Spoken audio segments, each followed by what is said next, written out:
jamme kisero bandra salminiam kala ka tolo don alla be di jam ka be ngure ka balli e ka jawle hamad bayle jallo kunyo salminde ka bimbido yetta kongol bangina do tobbere seda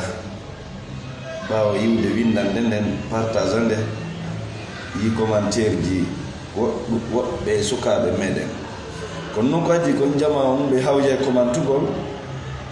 be to ta ko be fama sans texte windan wasona julbe wasina irabil islam wasona andu be dina même si c'est elle gente moja même si c'est elle qui t'a mis au monde même si c'est elle qui t'a mis au monde elle peut se tromper. Ne prends pas tous les conseils que ta maman te donne pour venir gérer ton foyer. Si tu winda nene ngolo ko ngandi no gonu fami si tay annene ma ko Allah ma tay nene ma ko Allah ma di ma menen yummira nenira be amen be yumma amen na be Allah amen de be dala takati mo be amen be wona dalo be ko bani adama ko faljo ko adi en wawata sifade ko be nenirabe heli dewle bonni hakkunde goddo e modum en wawata sifade dum hakketo si mieti ko no wodi basallere sabu basallere ko sendi gorko e be nene makko woni sabu mawlo ta idon famde partage maximum mi frappe conscience momom worbe irresponsable be goroy naluma way faylema de gorko wi ko kongudi conseil ji nene makko jara gollirta foye a yaltina na me honto do windi a adana me honto windi nene e baba no be wondiri no e wonde biddo mabbe o no yiri be wonda no ko dum do woni conseil ko dum be fini mo be holli mo do on film do wonde masa jommi ko ni wondirta do si tay nyande be pire ko dum be holli mo ko nyande ko pire si tay ko anta te famodira de yurmodira ko dum be holli mo ko hayna no buri ko wawla ndara de lam qur'ana fatiha bi rabbin nas ndaro defte ko honto windi biddo gorko yo ettu conseil ji mawbe makko ben ko ara gollira dum ka foyma honto dum windaki nilpa ya ma'shara shaba nala do noddayno fi jombugol ko wi kono yo jama sukabe kala mo mardo kattal ngadi responsabilité waaw do dépense hatta ni zero go sonnade be maki ko yo jom dala do ko wi ko yotti gi jombo o islam mari nene waaw be conseil la mari baba waaw be conseil yo mi jombo on to do windi ko kala waaw do responsabilité wiya yo kala biddo gorko mi wi fempido wi wonde makko ko nene makko lowi ka ngandi makko ko dum zera ta fay makko ayi adem foyle ma ayi neddo irresponsable Allah no wi ko yo mojjo e mawbe mombe dankebe yurminebe okkorebe nyaundebe holtinebe so ngebi fere dum kadina obligatoire do waybe hajjinoyde hebi fere waybe sodande auto hebi fere waybe darnande kono nil pa no windi yo goddo jettu conseil ji nene mum nabaka der foye dewgal ko hakkunde gorko e debbo gorko yalta yo egga ka galle baba makko yaw jomba sonnajo kambe tube wona fere il est responsable son gayna taw responsabilité wona célibataire ha mayo yo nalu mayen hay si wiyama si lurrama si habama Allah yifabasu hakaman min ahli wa hakaman min ahliha in yurida islahan kamɓe ƴettidirɓe ɓe ɗiɗi wona de si mawɓe maɓɓe ɓe no faalayo ɓe moƴƴintinde wiya ɗo ko kamɓe ɗiɗo yurida islahan yuwaffiqillahu baynahuma mariage ko hakkude gorko e debbo. Quel est le rôle des parents dans le mariage? Ko wallugol e jombe gorol e deyo koɓe daro ɓe walla en ha jombe. Si hawre waɗi ko ñaawore nulante ka goto ka famille debbo e goto ka famille gorko ɓe yewta hakkude men fiino moƴƴira wiyaki dey ko nene ma mara nene oɗa mara ma sukaɓe fempiɓe ko ɗo woni wewe alo nene awa do o nini o ɓe ngala fama ɗin oyoyo waalo maya te irresponsable ka foylemma ka naaluma a handa ɓen kala ɓiɗɗo gorko waɗɗo wuya ka galle mum hakkude mumen ko alo nene alo esiraɓe te irresponsable ka foylemma ka naaluma ka ɓakke a handa e sonnajo e galle tu mérites être célibataire jusqu'à ta mort. L'homme doit être responsable. Conseil mawɓe am ɓen ko wonɗum mi landiɓe telemma ka ɓe ngura si ɓe mari koɓe conseil am ko simi yeehi safari mi acci ɓe ngua ɓenne aram ma naɓam ɗiɗo bet mi landi aram mo ma naɓam point ba sina ɗum ko lutti ala ko ɓe wa jolan ala ko ɓe jannami fiyomi wonɓe ɓen et puis mi jombi tawde maɓɓe conseil zéro min conseil zéro conseil on na kamɓe ne yimmi ha meɓi 20 ans ɓeɗe wondi awa kono ɓe wondir ɗon noon ko ɗum ɓe jannimi ko noon mi wondirta e rewɓe am yennetake piyetake ñawore ala coyon cayarre o oyi ala to ko teddugal e famodiral e yurmodiral ko ɗum woni kadewgal wona nena mawɗo ɓañen fokkiti yaltugol aventure aɗo tigi mbinoga ɓe wi awa ɗo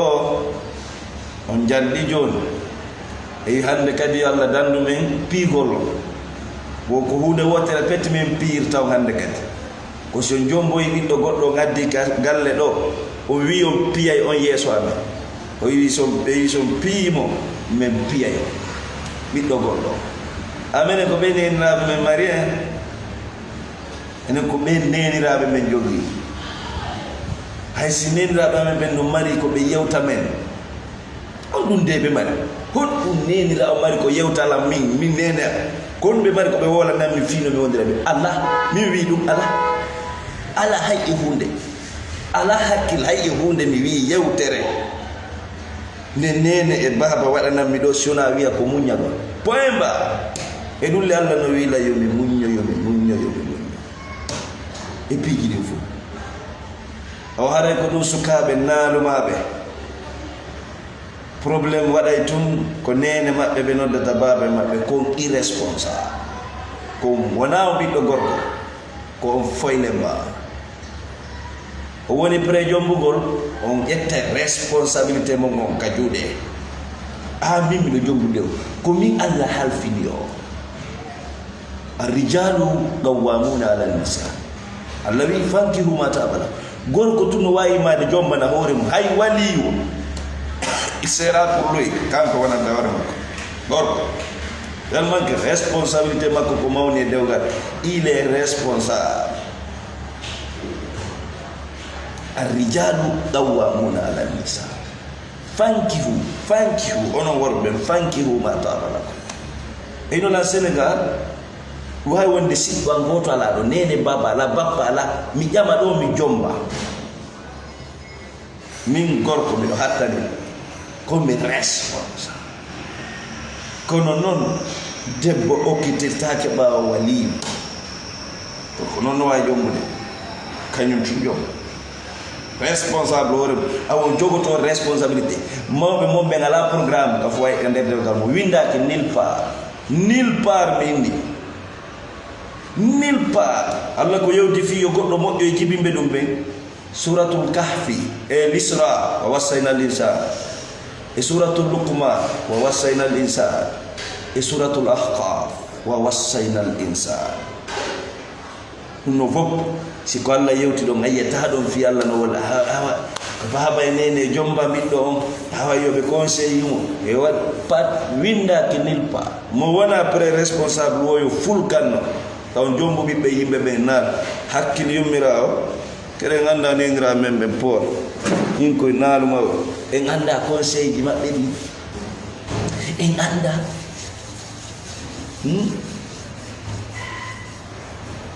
nguma ko kambe dari ha jombuda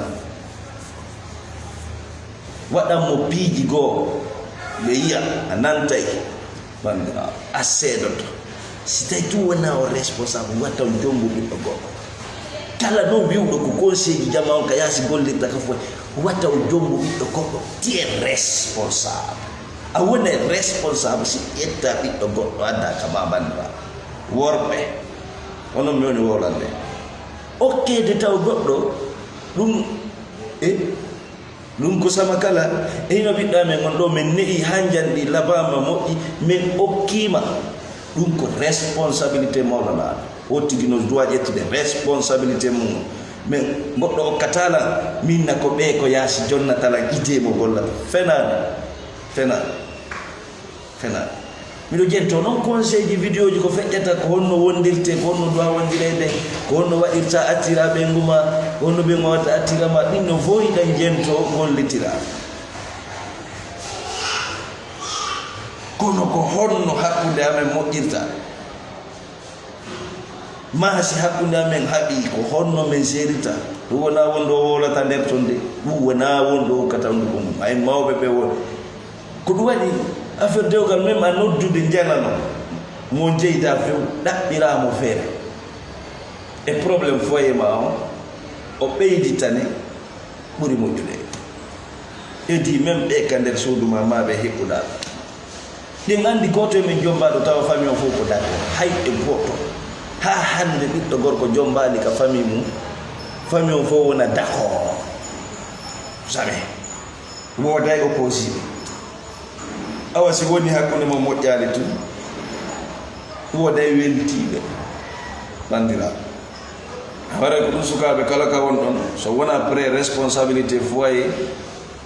hakkille mon ɗe ɓenda watta o naata e jombugol ko kala suka ɓenduɗo e ngandi marɗo responsabilité anduɗo kon woni dokkal okkede neɗɗo ko honno dankorte ko honno jogitorte ko on duwa jombude ono bandiraɓe rewɓe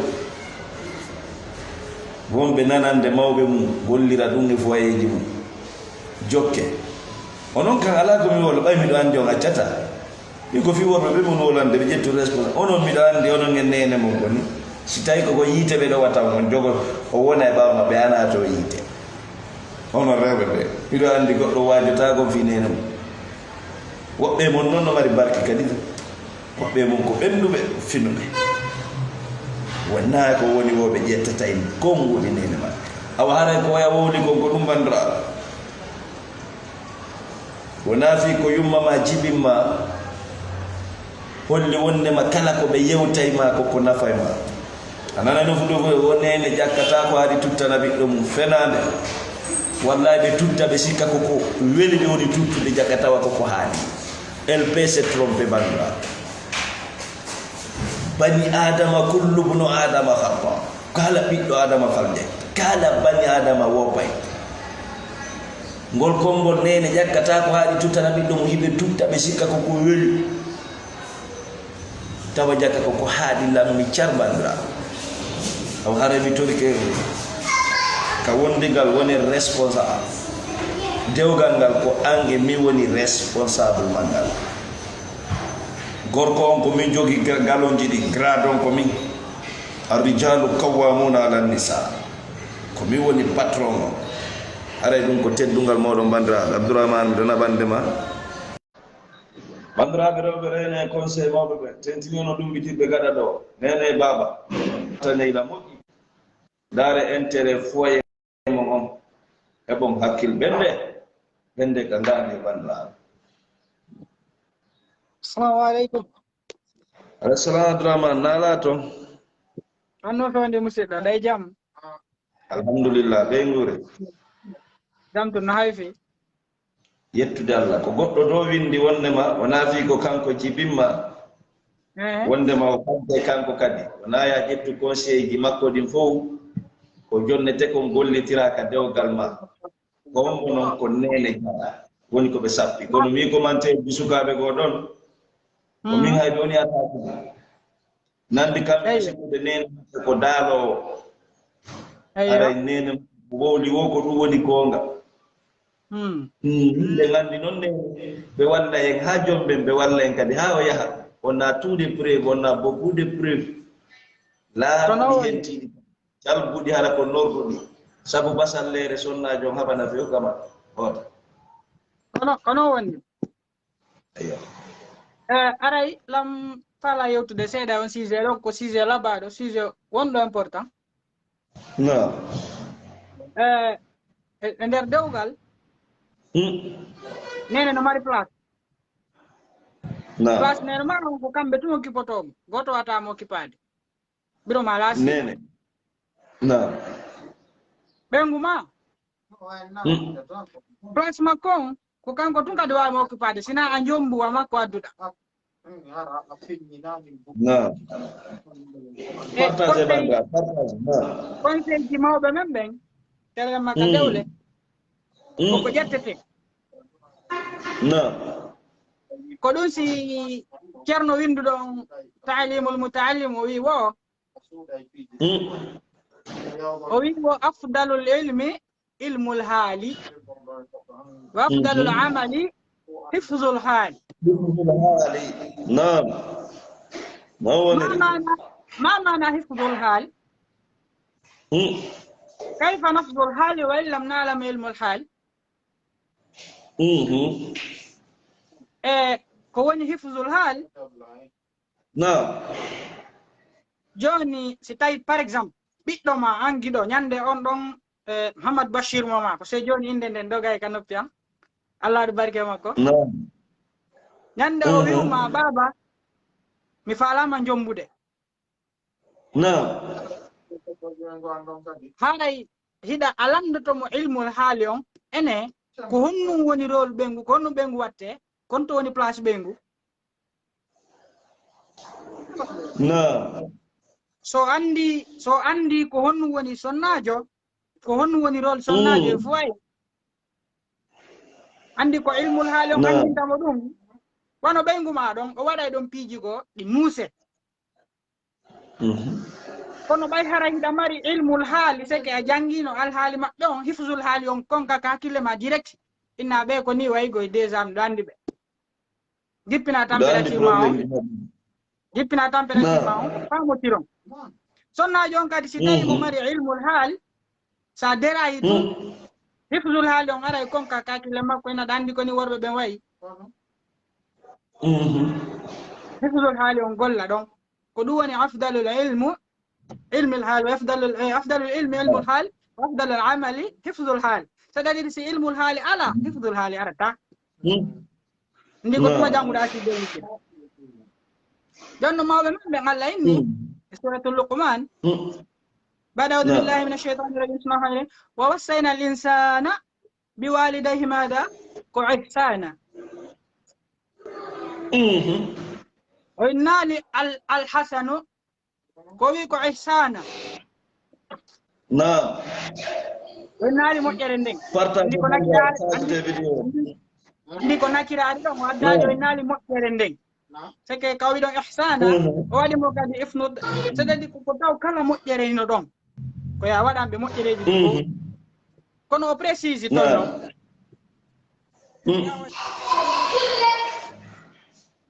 kafi lukmana kon o waajino ɓiɗɗo makko moƴƴa ko alqur'ana yewti kon e piiji buyɗi alqur'ana yewtaali filla kono o wowlananomo fi dewgal o waajanokimo fi dewgal e muɗum ko honno yiiɗa ɗon وإذا وهو يأتي يا بني لا تشرك بالله mi gaynitanoma sise on ko wi ɓiɗɗo ko Allah inni ɗon neɗɗanke on andi Luqman fuɗɗi waajade ɓiɗɗo mum on tun Allah darni ala ka inni he an ɓiɗɗo wonade waajede dari noon taw nde yetade ma noon konto waɗa jogade nene ma e babe ma kono si Allah ni wa wasayna al insana bi walidayhi andi o naɓay ɗon haala kan ha dara yo o ƴettita noon haala lugumane kan no donc ara si gayntagol ansidde noon fof ɗum laaɓanen poyi neniraɓe men ɓen ɓe wawi wallude ha jom ɓen ɓe walla en kadi ha o yaa kaw noon yaade ka waɗi e bandiraɓe ɓen ko ɓen ɗon tunɗi ɗo ko ɓen ɓuuri yiɗude ɓiɗɗo gorko jommu nene ma e bandirama bandiraɓe ɓen a faamide ari andi mi yeggitino programme ɓen ɗo hay e bandiraɓe ɓen ko ɓen ɗon kadi ene noon ɓurata yawde reɗade ɓe mum ka mum harko ɓe ko wonmo duwa ɓurde jogade jikku laɓaɗo e fe oya tigi tigi min yeehi kama ngon hokkime min addi ka amen mo okkuɗon men min addi o en menen okkaɓe ɓe ko wonmo duwa ɓurgol jogagol jikku laɓaɗo e comportement laɓaɗo e fe oya hiɗen andi no fof no duwa comportade mum kono ɓen ɗon ko wonmo duwa ɓurde muññade ko okkaɗo on duwa ɓurde ko okkaɗo on duwa ɓurde ɗaɓɓirde teddungal okkuɗon kono ko ɗum waɗi kadi ko arɓe ɓen enna ɓeeɗa ko ni wayi bappa ɓe modiyan ko ni wayi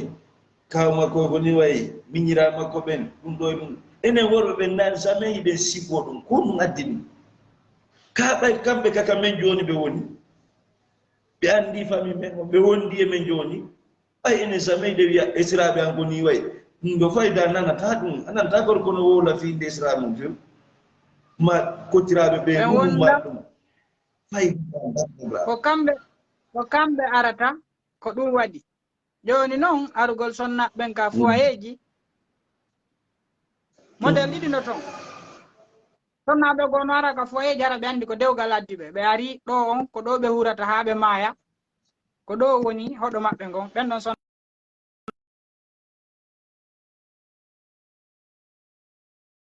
sonnaɓe no toon arɓe ara hiɓe wawi wasi tawi koɓe ambassadeur jo famille maɓɓe on c'est à dire ko darugol naɓa darugol naɓa no dilamen ko ɓiɗɗo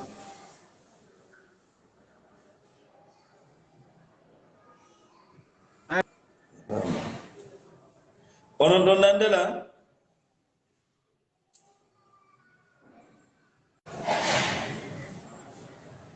aray ko nden toɓɓere tummen adduno ka laaɓodiren ɗo sukaɓe yiyoɓe wonu responsable ka foyer woni responsable nani accen jomba acca a accum jomba kami acca mi accida e nene a fof windaki nokku banɗa fof ko fena nani nene ma forcete ɗo ɓe forcé ha jomba fi ko ɓe wonda ɓe daro ɓe wakkilo ɓe yewta kaaba ɓe rewa rewete ɗum fof ɓe jomba nama ko ɓe wonda ɗon fiisa ari kadi ya taw ɗon goɗɗo musidɓe sabu basallere nen ma wona sabu basallere o yahota fu